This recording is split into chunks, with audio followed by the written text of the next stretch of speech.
So welcome everyone to today's session on the Asia Way, Business Perspectives on Evolving Human Rights and Environmental Due Diligence in East Asia and ASEAN. And this is the very first session, so a very warm welcome to you all to the United Nations Responsible Business and Human Rights Forum Asia Pacific. Let me introduce myself first. My name is John Poon, and I'm the Advocacy and Engagement Advisor from amfori. So let me introduce what we're going to discuss in this session.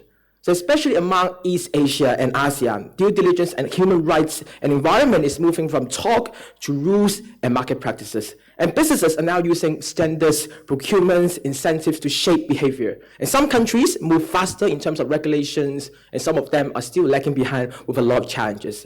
So today, especially in this session, we hope to get the lens from the business perspectives and to see how we're going to do this, especially in Asia, as we see in the topic, the Asia Way. So no matter how to counteract the global regulations or initiatives, or Asia is now forwarding on a lot of practices and even regulations to gear up with HREDD. Now today's session, apart from me, I would like to introduce my dedicated colleague who also coordinates this session with me from ERIA, which is the Economic Research Institute for ASEAN and East Asia, Mr. Yoshitaka Watanabe, Manager on Legal Policy. Thank you very much for organizing this session to us. And we're also pleased to have our speaker. She is our number one option when I'm organizing this session, and we're very glad that she's joining us today. Ms. Sammy Ho Thomas, Senior Director of Social Impact Sustainability at Thai Union Group. Thank you, Ms. Sammy, for joining us today. So in today's session, we'll start first with an overview of ASEAN and East Asia on the regulations and trends. And after that, we'll have Ms. Sammy to join us for the panel discussion. And let's say it's a side chat to see how things are like on a business perspective from a practical lens. So first of all, let us dive deeper on this overview first. And may we now first invite Mr. Yoshitaka-san to give us the overview of ASEAN. Yoshitaka-san, please. Hi, good morning, everyone. Thank you for joining our session. My name is Yoshitaka Watanabe, and introduce our manager on legal policy at ERIA, what we call ERIA or ERIA or ERIA or any whatever. Okay, Economic Research Institute for ASEAN and East Asia, based in Jakarta. I'm so delighted to be back at this RPH forum again. I'm so excited to learn from all the discussions with you.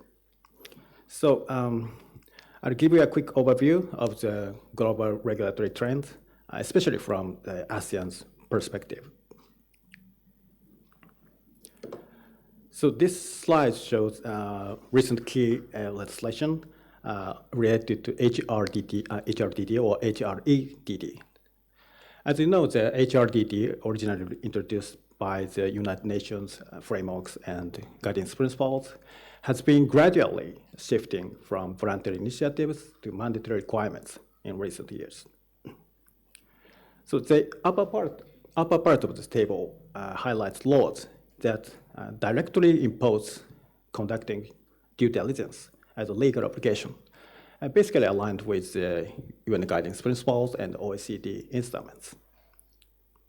At present, this type of law has been enacted in Europe, either at the national level or EU level. Some law focuses on the specific materials or specific risks, while others take a broader approach, like CSWD, as you know, covering human rights and environmental risks broadly. On the other hand, the middle and bottom part of the table shows regulations that indirectly require due diligence across the supply chain, even though they do not impose a directly due diligence obligation. For instance, there are reporting requirements, such as the Modern Slavery Act in the UK or Australia. And also there are import bans targeting products linked to a specific import bans targeting products or materials linked to specific risks, such as forced labor. Just in case, these three categories are not mutually exclusive, so they can be combined in individual legislation. And the point here is that these are not ASEAN countries' laws, but effectively have a significant impact on ASEAN because the region is central to the global supply chain. Of course, the extent of the impact depends on various factors, such as the structure of the supply chain. And as for ASEAN's own regulations, one thing is that Thailand is reportedly drafting mandatory HREDD legislation, so which may fall into the upper categories. And another thing is that although it's not a national law, some ASEAN countries have already introduced ESG reporting requirements, mainly through the, for listed companies, mainly through the stock exchange rules. Also, common ASEAN disclosure standards have been developed in recent years. And the laws highlighted in red will start to apply over the next few years, as shown in the next slides. So you can see that mandatory due diligence and mandatory reporting laws will start to apply, will expand over the next few years. So as you maybe know, there have been a rollback or step back move within the EU since last year due to concerns about competitiveness and uncertainty in the geopolitical situation. As a result, the implementation of certain laws have already been postponed by 1 year or 2 years, as reflected in this table. And there are also proposals still under discussion to narrow the scope or simplify the requirements. That said, I think the overall trend remains unchanged. The move toward stricter regulations for human rights and environmental risk management will likely continue. In fact, a number of companies are already preparing for this new regulatory trend. And this means that both ASEAN governments and companies, large firms and SMEs need to take proactive steps to turn this into an opportunity to strengthen their competitiveness. And HREDD is closely related to supply chain management and ESG reporting from a business perspective. So companies need to think about how to build a resilient and sustainable supply chain, how to collect the necessary data and metrics for ESG reporting, and how to conduct appropriate due diligence, including establishing the effective grievance mechanisms for affected rights holders. And one of the key points here is that how buyers, suppliers, sub-suppliers, and other business partners and stakeholders can collaborate towards common standards. This is not a simple task because the supply chain is really complicated and it will take time, but steady progress is needed more than ever. Okay, that's all from me for now. Now pass it to Joe. Thank you, Mr. Yoshitaka-san, for giving us a very good overview on the global trends as well as what's happening in ASEAN. So here, my next part, I hope to give you an overview on East Asia, especially on China and Japan, and how the progress is like. So first of all, let me also introduce a little bit about amfori. Amfori is founded in 1977. We represent over 2,400 retailers, importers, brands, and associations from more than 50 countries, with a combined annual turnover of more than 1.6 trillion euros. And our members source from more than 120 countries with more than 69,000 production sites. And we have colleagues all over the world. As you can see, we have 15 amfori network representatives. In APAC, our regional office is in Hong Kong, SAR, China, where I'm also based in. We also have our colleagues in Australia, India, Bangladesh, Turkey, etc. And China is also one of the countries that we also have colleagues there, as most of our members source from the Greater China region. So we have our offices, first of headquarters in Brussels, and our office in Hong Kong, SAR, China. And India, we also have our office in Mumbai, recently registered. So what we're doing, we mainly help companies across the globe to operate sustainable and responsible business. So we have tools for all ESG pillars. For most of you know, BSCI is the main tool for social performance that we offer. E, we also have environment, and G, we also have QMI, sustainable paths, speed for change, and so on. So in here, my role is on advocacy engagement, as we always engage with stakeholders, governments, bodies. And as Yoshitaka-san mentioned about Thailand, a lot of you may think about South Korea, as they also have a mandatory human rights and environmental legislations that's already reintroduced again in 2025 because of the new president Lee Jae-myung when he sworn into office. But a lot of details have been released, and therefore today we want to focus on two important countries that have substantial progress. And in the meantime, for me and us amfori, in advocacy engagement, we have engaged in these two countries, and we hope to share some of the perspective here. So first, let's look at China. China has a very ambitious goal. They mentioned that by 2030, they will have the peak carbon goals. In 2060, it will be carbon neutrality. And that's why they have a very important, a very clear approach when it comes to environment. A lot of these laws might be about disclosure, but in the meantime, the essence is still related to due diligence, and we will talk about why. Last year, in December, after the consultation for after half a year, that's what released, the China Corporate Sustainability Disclosure Standard. It aims to have a unified national reporting system. Basically, all companies, all entities in a country must do disclosure according to this standard. So the basic standard was already released last year in December. Does it align with anything? Is it related to international regulations? Yes. It specifically mentioned that it aligns with ISSB IFRS S1. And of course, they have thematic standards, application guidelines that will also be binding to the IFRS S2. And a lot of you may know, as Yoshitaka-san mentioned, there's a corporate sustainability reporting directive from the EU. They also mentioned they would take reference from here. They didn't mention specifically on the double materiality approach, but within the words, they are talking about double materiality, which also aligns with what the EU has mentioned. They're focused on a lot of different perspectives, and a lot of you would mention, is there a guidelines? Because it's a unified national system. And in fact, it is taking effect now as we're speaking, as listed companies are now voluntarily encouraged to do this standard. But in 2027, when more thematic standards are out, it's going to be a mandatory disclosure, especially for some key sectors, starting from climate, which means like carbon disclosure. And 2030, now this year is 2025, so 2030, it will be full compliance, which means it's going to be in 5 years' time. Now these are the two standards they have under consultation. They are only drafted, but most likely we know these details most likely going to be in effect after it's published in 2027. One of the thematic standards about climate has specifically mentioned mandatory Scope 1, 2, 3 greenhouse gas reporting. They mentioned about scenario analysis. A lot of you may know from EU CSRD, but this is going to be also in China. The value chain climate risk require really the full value climate risk analysis and so on. For basic standard, they've also published these application guidelines for consultation as a draft.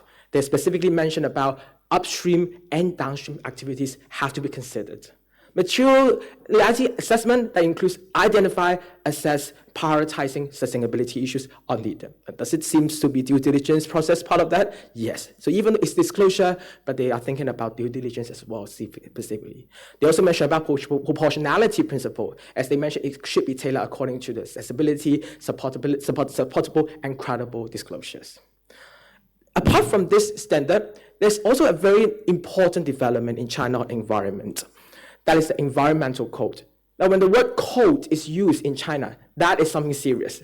There's only one code in China at this moment, and that's the CIFO code. And the second formal code in China is going to be environmental code, which means they take this extremely seriously and take it from a national level. It's very long, which you can go back to your home and check. And some of these chapters have been listed here. For example, it requires greenhouse gas disclosure and reporting. They mentioned there will be a system to track real-time, accurate, complete for climate, carbon, etc. So that proves the ambitions for China on environment. That's why we say, you can see the goal-getter that we mentioned, they have a very ambitious goal. Now let's move on to the second country that we see is Japan. A lot of you know Japan from because companies, they seem to tick boxes only. it's a good approach because it allows companies to see what are the ESG risks they want to prioritize. But international regulations and standards might be something that they want to align with. And that leads to another approach, which I would see Japan is a prudent one, a methodological one. In 2022, a lot of you may have already realized they have a voluntary and non-binding standards. Now, this is very important for Japan because it's from a government document. Although it's voluntary or non-binding, but they are aligning with UNGPs, OECD guidelines, ILO conventions that everyone here treasure. They are moving forward to an international guidelines. But does anything related to mandatory come later on in the stage? And the answer is yes. Earlier this year, Japan launches its audit standard for textile industry, and in short, JESTI. It was initiated again by METI, and they're also aligning with ILO conventions, UNGPs, and so on. They have 84 audit requirements for the textile industry. This is voluntary for Japanese companies, but it is mandatory if they are under technical scheme, which means if they have to employ foreign workers, foreign laborers, for example, from ASEAN, these companies will be required to do a JESTI audit. They have an audit, but as you all know, we want to talk about international standards. For example, amfori, we have BSEI, which a lot of people may have been using, as well as other standards. At the moment, they are already thinking about exploring recognition of international recognized standards, certifications. So which means if any Japanese companies did these audits, any due diligence requirements, they might be able to comply with JESTI. Another way to move forward on mandatory disclosure requirements. Another aspect is, of course, on listed company. And in Japan, the Sustainability Standards Board of Japan also published its standard already in March 2025. So we have been engaged also in this consultation. And voluntary application will begin in March 2026. Now, you may wonder again, okay, is this going to comply with any international requirements? And the answer is again, yes. As you can see, the two documents are directly aligning with the IFRS S1 and IFRS S2. It's going to be, again, as you see, from voluntary to mandatory is a mandatory requirement for all Tokyo Stock Exchange prime market very soon. So we have seen, these are all the developments, as you can see, from China and Japan. Now, what are the challenges or what are some of the practical things that we can see from Asia, from East Asia? First, it's not directly saying, oh, we have to do it. They have a step-by-step regulatory rollout to make sure people are in order. Especially when it comes to EU, there is a strong link. It's not just about, oh, we have to abide with EU so that we have a law there. It's about thinking about the national strategies. Do they want to do a trading? Some of the countries might be thinking, especially in ASEAN, OECD membership. That's why they have a lot of ambitions. Carbon neutrality, carbon peak, they have strong links with national strategies when it comes to this disclosure. And the third thing, they're not setting new standards, they're doing with international frameworks. And we hopefully, in ASEAN and East Asia, when businesses are thinking about international norms, international standards, they will hopefully be surviving and better well off in this regulatory updates. So that's all really for our overview, and I think I will first pass the time back to Yoshitaka-san for this panel discussion, as Ms. Semi will finally join us in this panel to discuss on how practically business is like. Thank you.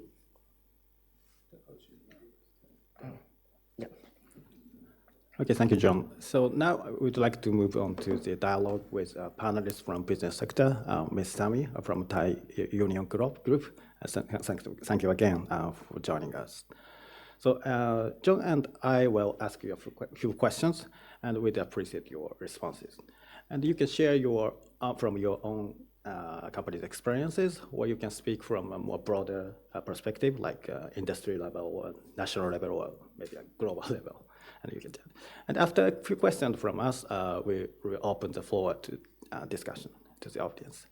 So first, from my questions. So as a first question, could you please introduce yourself and briefly explain how your company manage human rights and environmental risks related to your own businesses, operations, and also related to the suppliers and sub-suppliers and business partners, and with a particular focus on the supply chain risks, please. Good morning, everyone. Good morning, everyone. Thank you for having me. I'm Sammy. I'm Senior Director from Thai Union. So I have been working in this area for about 2 decades. So definitely, I'm very glad to share Thai Union experience. I'll also talk about my previous experience from the apparel sector.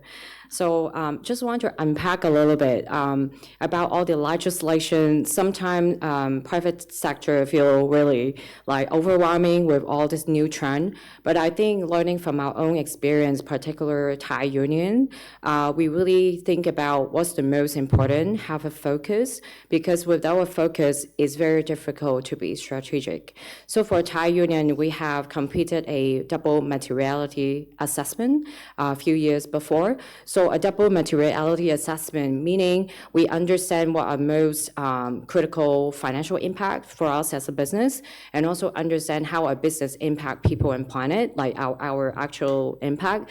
So with that, we prioritize all the area that are most salient, and this is where we inform our Sea Change 2030 goals. So I think another very important learning is actually focus on what is most critical to your business. For Thai Union, we're a seafood company. Tuna is one of the most important traded commodities. So we have been working on tuna initiative for more than 10 years.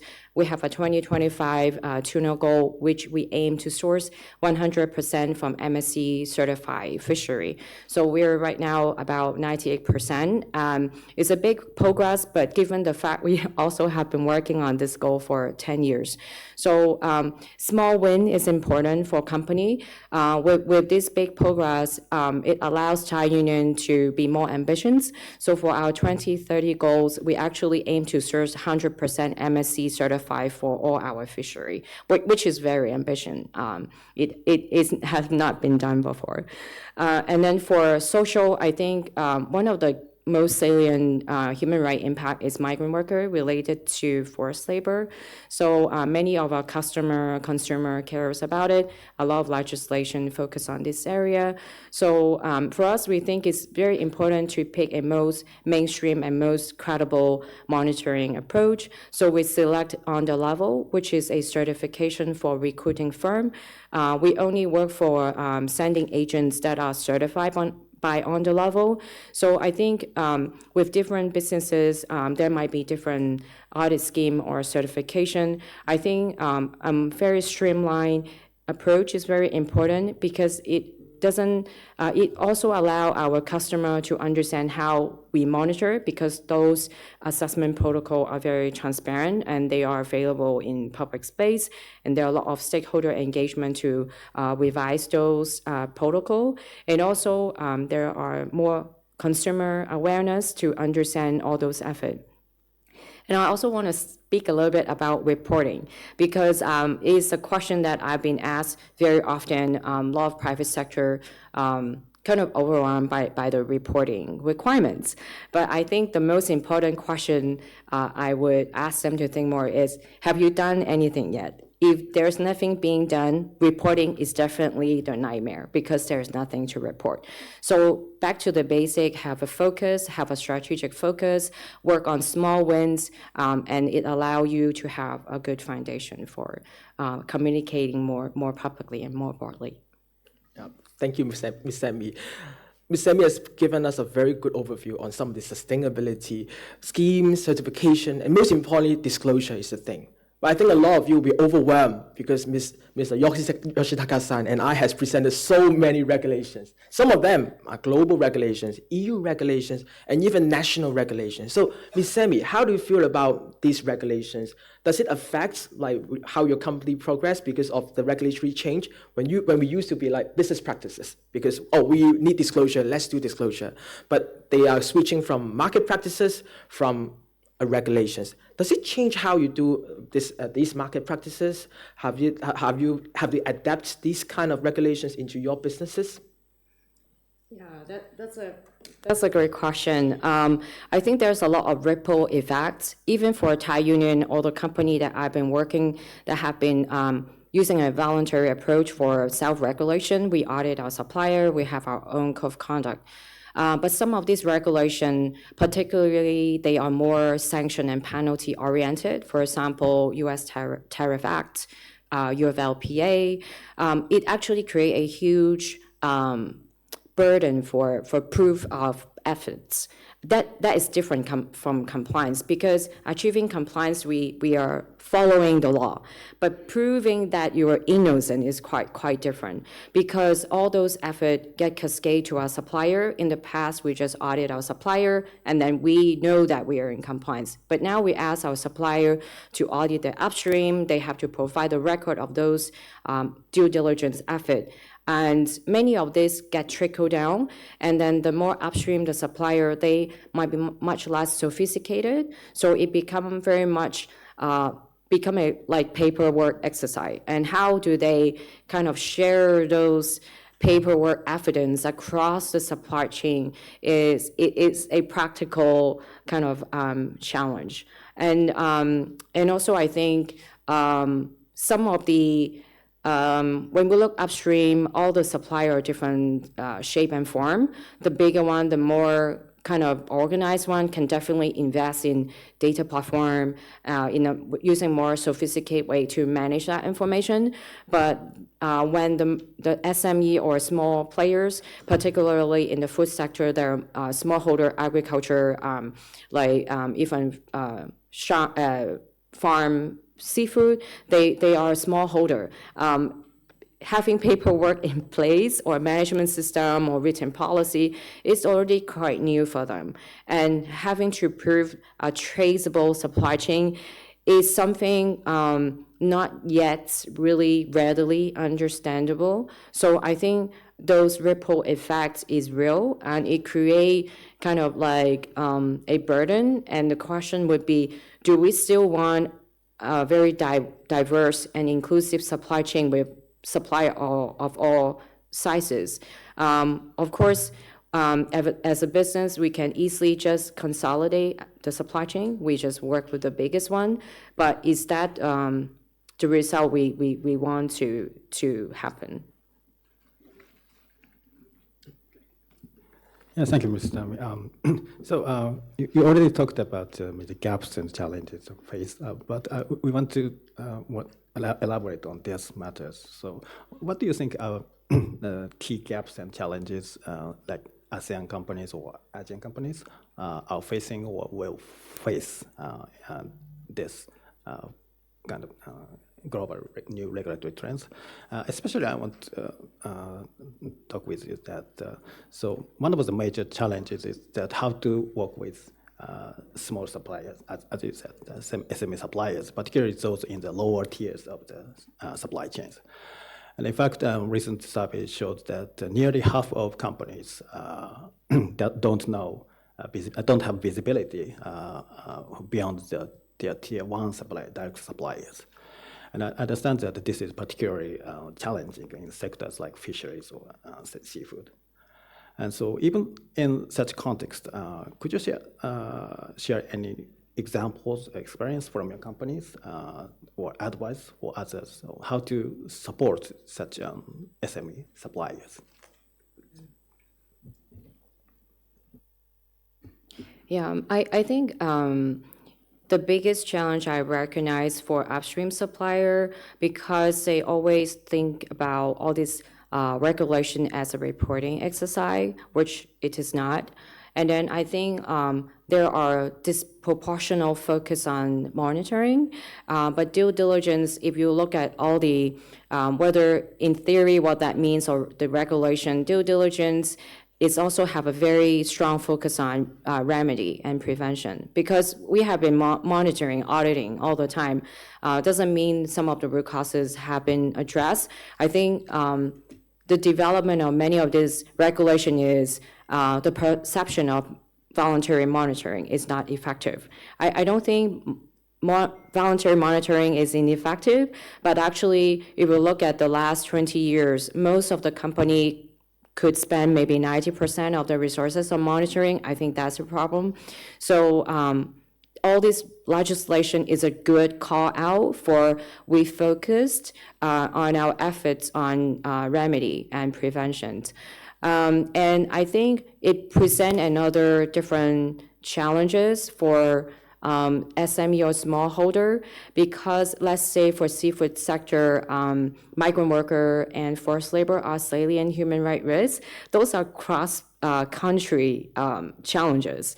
I don't think any one country or one company can address that alone. So scalability to address remedy or prevention, it is really a must-have. It is not even optional. So I think like if we look at all the required efforts, it requires business to be highly strategic, so you have focus. When you have focus, you're allowed to have a meaningful stakeholder engagement. And then when you get a little bit more sophisticated when dealing with country forced labor, we may have to even interact with Ministry of Labor, Ministry of Migrant Worker. Those are quite kind of advanced of skill set. And that's not the type of resources a small scale company could have.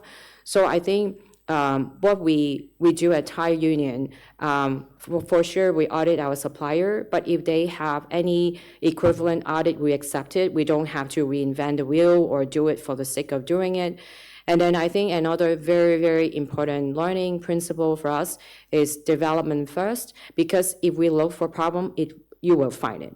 And with the legislation, particularly the more sanction and penalty type of regulation, knowing non-compliance actually put you in a legal liability. Knowing that information, you are not supposed to export those goods. But those issues are not exist only in individual supply chain, it actually exists in many supply chains. So how do we have a plan in place, knowing that you will find it, knowing that you will able to address it is important. So I think for Thai Union, we are a very active member of the Seafood Task Force. We think it is really important to identify the most collaborative remediation effort available, because otherwise our upstream supplier will not able to participate. We also work very closely with the Seafood Task Force to co-create a grievance mechanism for the seafood industry, because grievance mechanism, we know is needed, but to operationalize it is actually quite resource intensive. So it's not everyone will able to do it on their own. We definitely advocate for collaborative efforts. Thank you, Ms. Sammy. I love that sentence by Ms. Sammy. It's not optional. It's going to be mandatory. It's going to be something important, a requirement. And we're very happy to see that people are working together for solutions as we see challenges for SMEs, regulatory, upscaling, global EU, or even national laws. So we want to hope for solutions. We want to think about regional cooperation as something that, especially now we are in the UN forum, that we hope everyone could work together to forego. And we are very glad that Ms. Semi mentioned about the Seafood Task Force that Thai Union has been participating. So let's also ask, like Ms. Semi, how do you feel about regional cooperation? Would there be any regional cooperation really that you would think you would suggest? And you think it will be good enough so that we can navigate the evolving landscape and challenges of due diligence and disclosure in East Asia and ASEAN? I think it has to be a regional approach. For example, in the seafood sector, the most critical issue, like whether we are fishing from a fishery that's certified, they are cross-boundary. If we look at migrant worker, they are all cross-boundary. So I think it's important that either the government or the private sector work actively together in regional platform, if not a global one. Otherwise, we will continue in the circle like maybe the apparel industry have learned. We will continue just spending a lot of effort in monitoring, but we haven't kind of redirect our focus and efforts for remediation.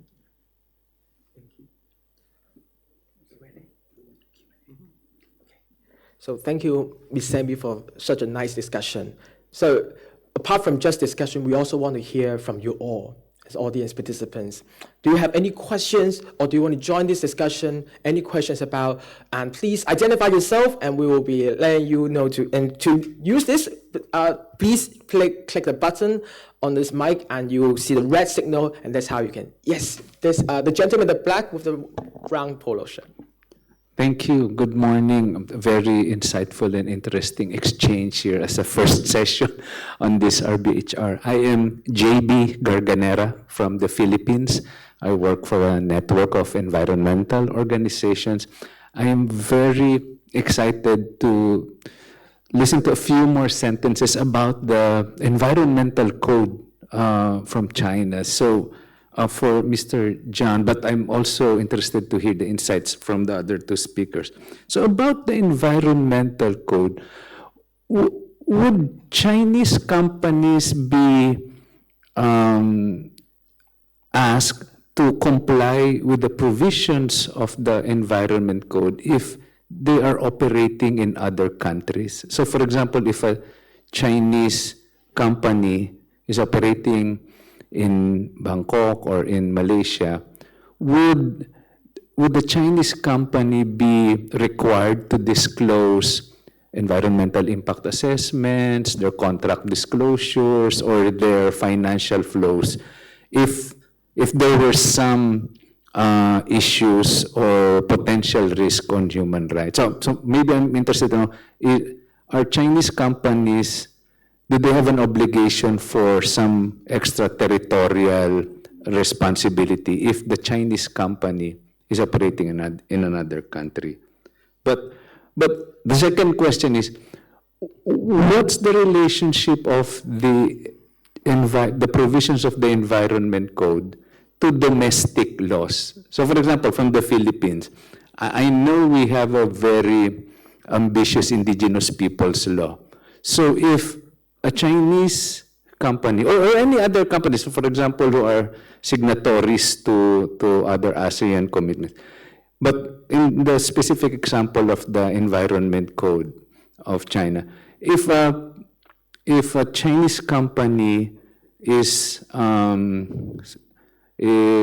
specifically mentioned as potentially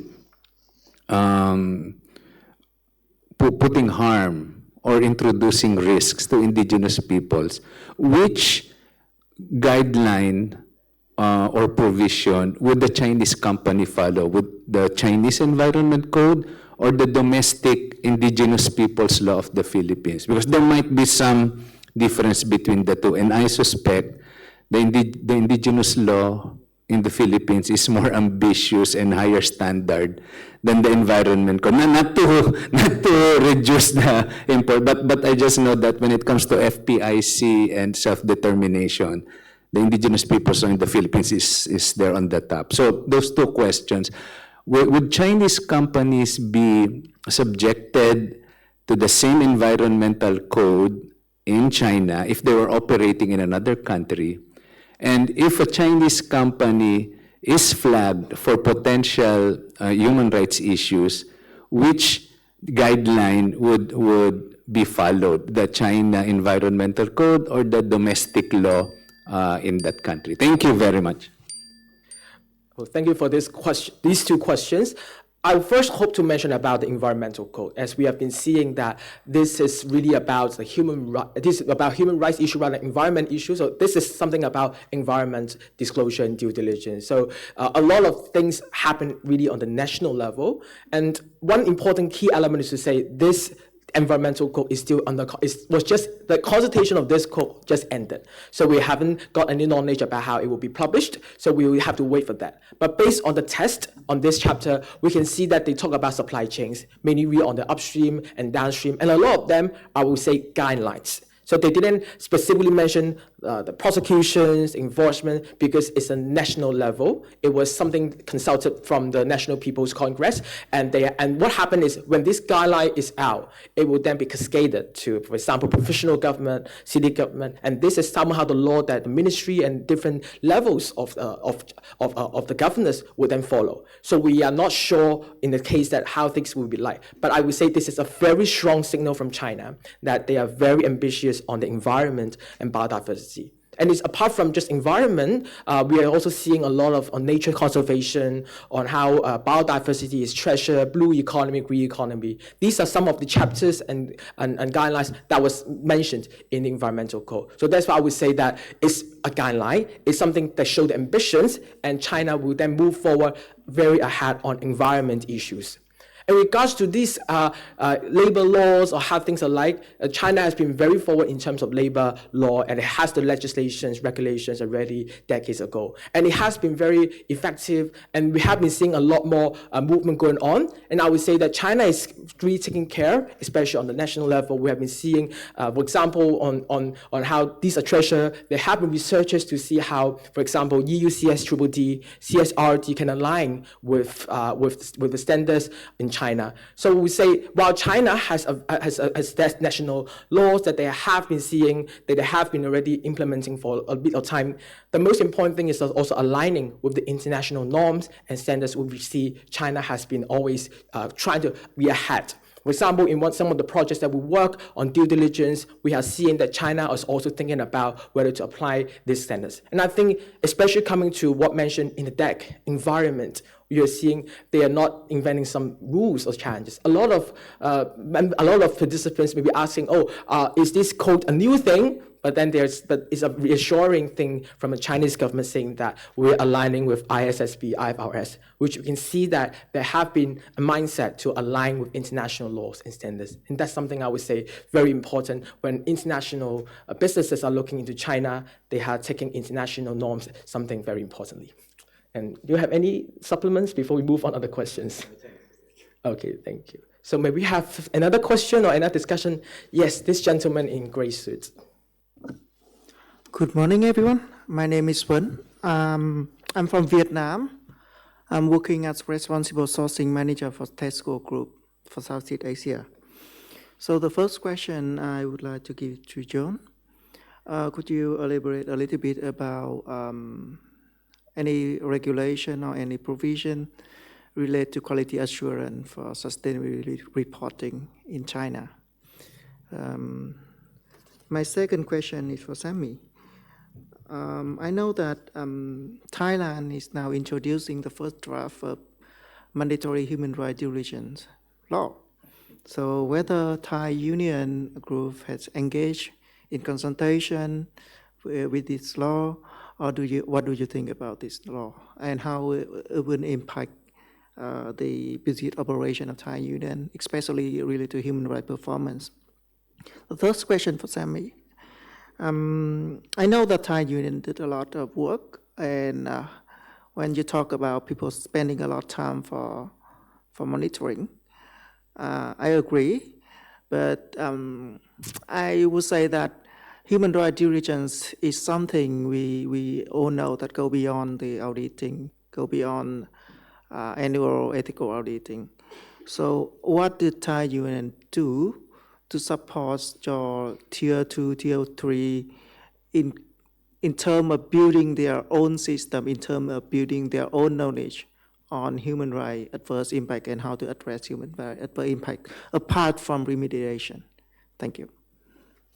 Thank you. So I think there are two questions. One is to me and one is to Ms. Sammy. So maybe I can answer the question first on the product assurance and quality. So in China, there is a law called Product Quality Law, which we in short is PQL, and that really governs how the quality control assurance is like. And it's recently also got revisions as well to make sure that the state actually supervises some of the quality standards and labeling requirements. There have been a lot of standards about quality that have been set in China.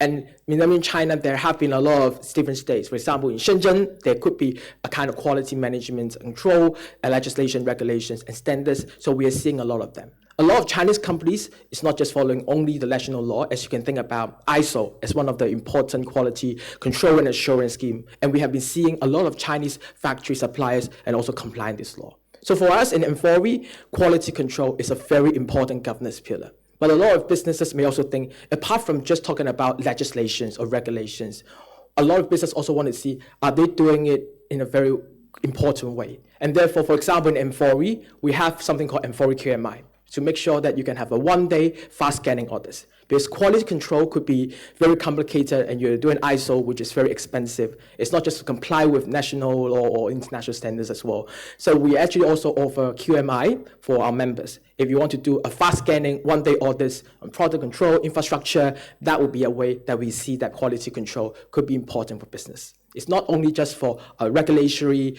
approach, but we also see this as an important leeway for businesses to have a fast scanning, and then that could give you a good result, an important result, and accurate result. And about the Thailand legislation, I think Ms. Sammy will be able to answer this question here. Thank you for your question. I'm happy to share. I think Thai government has done a great job to consult all the stakeholders. So Thai Union, we are a member of most of the seafood trade associations, so our voices are definitely being heard through those channels. We definitely very, very happy and welcome human rights due diligence if it's made mandatory, because the most important thing is it will create a level playing field. Like when I mentioned regional efforts, collaborative effort, if there's no one to collaborate with, there will be no collaborative effort. Not all the industry have a lot of company working voluntarily, so that's why I think mandatory effort will help for those that are interested to address some systemic issue. And for Thai Union, I think we can share an example. We are the first seafood company to get a blue loan from Asia Development Bank, and then we have capability building efforts for Thai shrimp in particular in Thailand.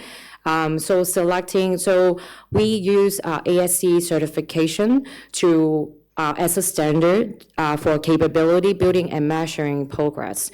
So in Thailand, because ASC certification requires social impact assessment and also environmental impact assessment, which goes way beyond a typical compliance audit. For social impact assessment, it actually requires, I think, a quarterly community meeting. It requires all the neighborhood to be consulted. The assessment actually, I think it takes 2 months just to do a community impact. So I think we are investing in all those certification, and I think what we would ideally to see happen is if the consumer understands certification, it goes above and beyond. We want the consumer to buy for those products, so it makes sense for more business to invest in those areas. Thank you. Thank you. That's very important, about how business could really respond to these legislations. So any other questions or points? Yes, we have someone, the gentleman in blue shirt. You may feel free to take one of the mics in the front to ask this, to raise this question.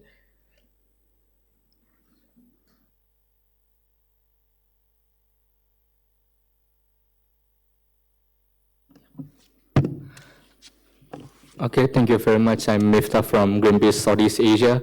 I think when we talk about environmental code as well as business and human rights in the company, I think one thing that we haven't mentioned is the right to unionize. Because eventually when it comes to the monitoring, when it comes to the implementation, also the accountability, it goes back to the workers itself that can have their own independent monitoring system in compare and as an alternative to the government one.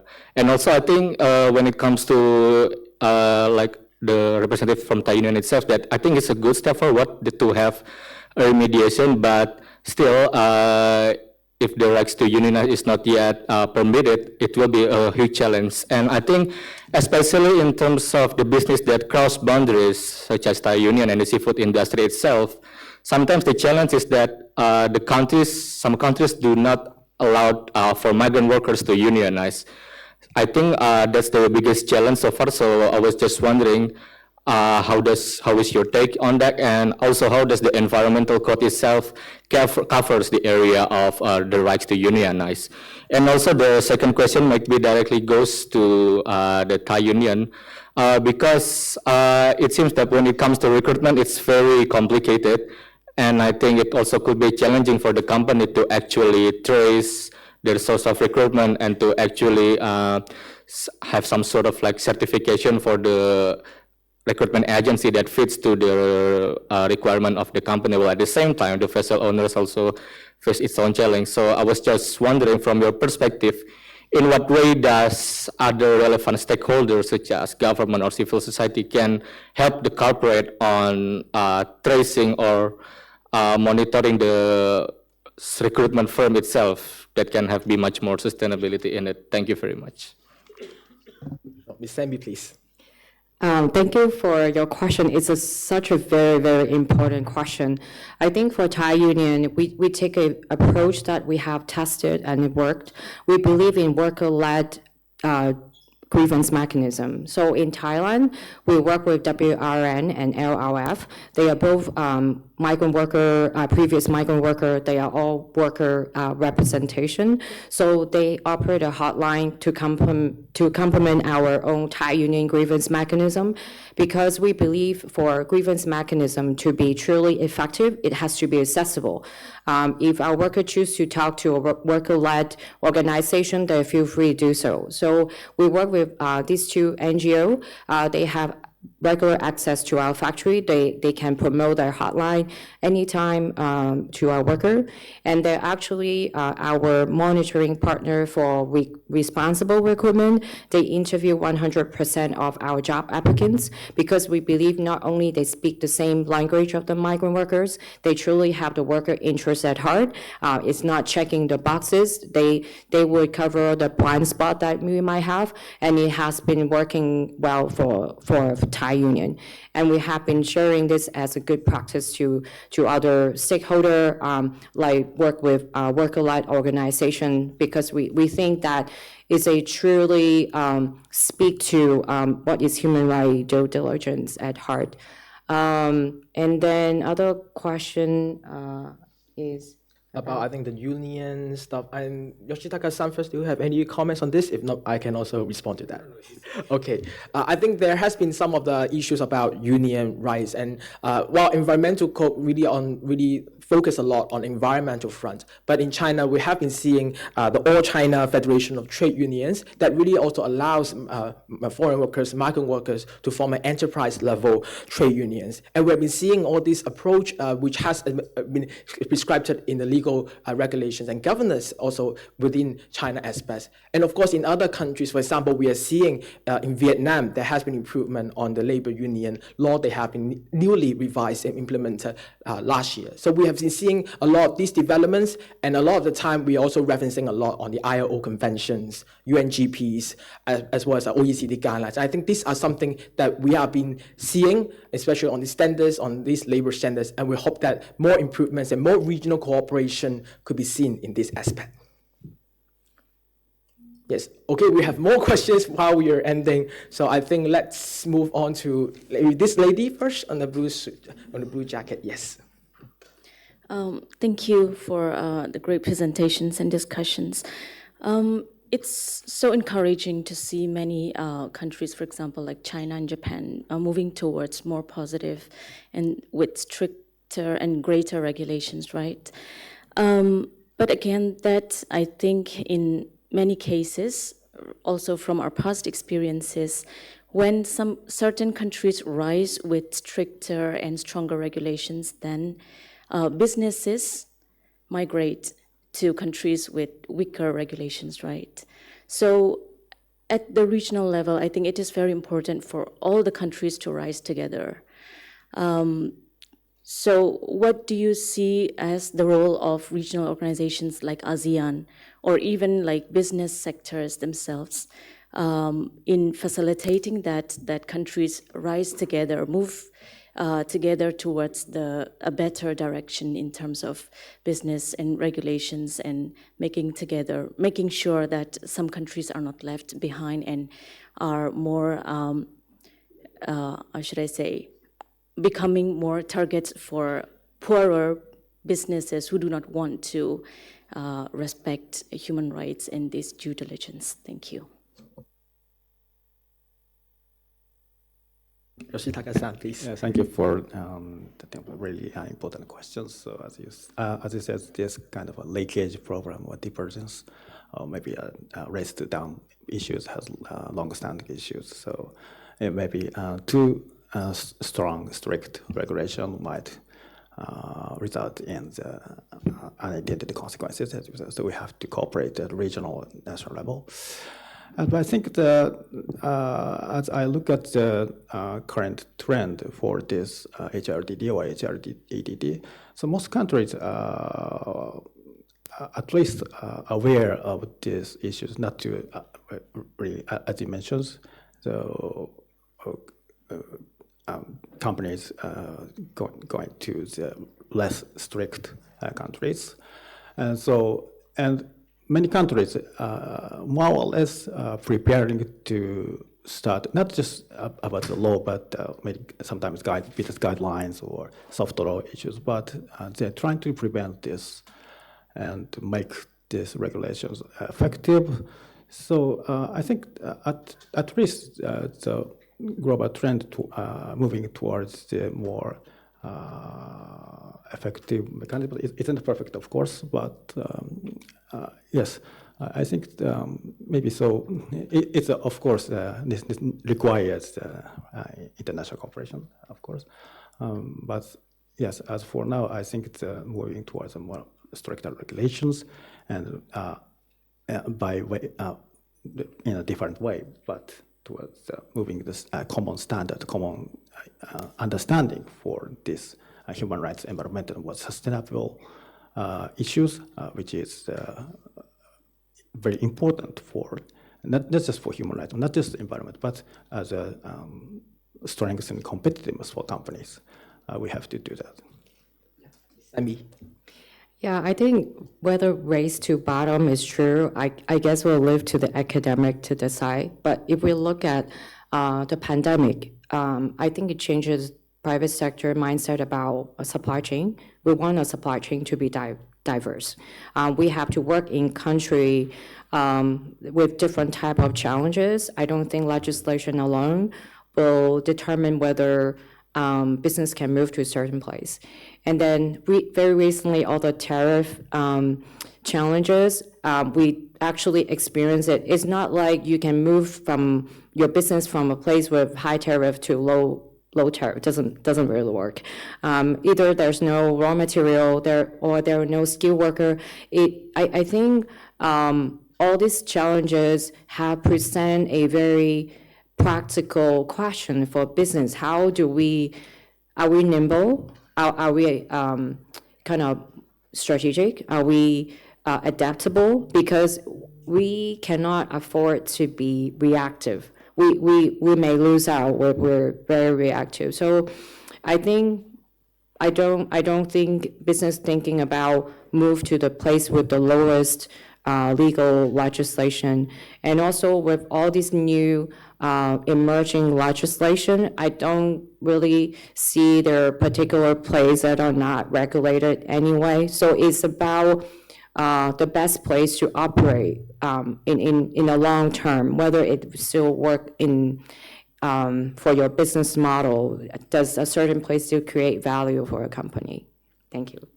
Thank you, Ms. Sammy. Let me also supplement from our perspective to respond to Ms. Sammy and Yoshitaka-san, as they have clearly stated that it's something, sustainability is going to be a regional cooperation. It's not going to be working without anything, and switching to other places may not be something useful. And specifically on ASEAN situation, we have been seeing some positive sign, especially on the ASEAN summit that was recently held. As under Malaysian chairmanship, there were 2 documents that was published. One of them is the ASEAN Simplified ESG Disclosure Guide, as Malaysia is trying to push forward to see how SMEs could go forward on a disclosure standard that would be most suitable for ASEAN. We're also seeing the ASEAN Greening Value Chain Playbook, which also plays this end. So we are seeing that there have been challenges there. A lot of businesses, for example, amfori members are introducing BEPI, BSCI standards to go into ASEAN to help businesses to get into sustainability. And we're also seeing that governments, ASEAN is working forward on sustainability. Inclusivity and sustainability is a theme of ASEAN this year, and we hope that this could continue to push forward for more regional cooperation. I think we don't have enough time, but I think we can have our very, very final question. I think I see this gentleman putting up hands for a bit time, so maybe our final question goes to you. Hi, good morning. Tony Kaur, NXP Semiconductors. As a representative from a business entity, it's great to hear insights, practical insights on this session. But my question goes to Ms. Sammy from Thai Union. Seafood industry is very complex, and I'm just curious to hear how you do an effective HRDD on fishing vessels, and especially we understand potentially a lot of human rights impact from fishing vessels, and you did talk about remediation and the complexity of a vessel that's flying, for example, a Thai flag operating in Vietnamese water, and if a crime were to take place on the vessel, the complexity of such situation, how do you address them? Thank you. Thank you. It definitely a $1 million question. I think start with something really scalable. Buying from MSC certified sources is important. This is our commitment. Another commitment that is very unique to Thai Union, we're the only company, seafood company, that commit to 100% electronic monitoring and human observer on board. It's way about legal requirement. And then I think with MSC, because it requires traceability, so we already have a lot of safeguard from working towards this two goal. And then in terms of social, I think it's really speak to share responsibility and share investment, because migrant worker is a risk for working on the vessel. We're highly aware. We actually have different kind of learning trip with the Seafood Task Force, with IOM, with actually Indonesian government. There are a lot of learning, and one thing is really clear to us. There's no one company or one country can solve this alone. And then I think the elephant in the room really is about sharing the cost. We have done enough. I think even some people in the room have done part of the service provider to recruitment fee mapping. We kind of know how much it costs. And then is any vessel owner able to absorb that cost? Yes, if they are big, if they have two dozen vessel. But when they are a single vessel owner, those kind of costs is significant. Is it fair for a vessel owner alone to pay for it? Can Thai Union pay for it? But if we are the only seafood company pay for it, then we cannot alone solve the issue for the industry. So what about buyers? What about retailers? What about trade association? What about Ministry of Migrant Worker? I think these are all stakeholders need to come together. We are definitely working on this. We hope able to share more once our new flagship program will come to light. Thank you. Thank you very much for this question. And we have seen stakeholder engagement, harmonization of standards, and business practices are very important to really manage risk, build resilience, and promote sustainable practices here. So since time is running short, and thank you very much for attending today's session. Mr. Yoshitaka-san, Ms. Sammy, and I will also still be here for a round. I know there have been a lot of questions remain unanswered, and we are happy to cater these questions, and feel free to exchange with us during this break, and we hope to see you in other future sessions in this forum. Thank you very much.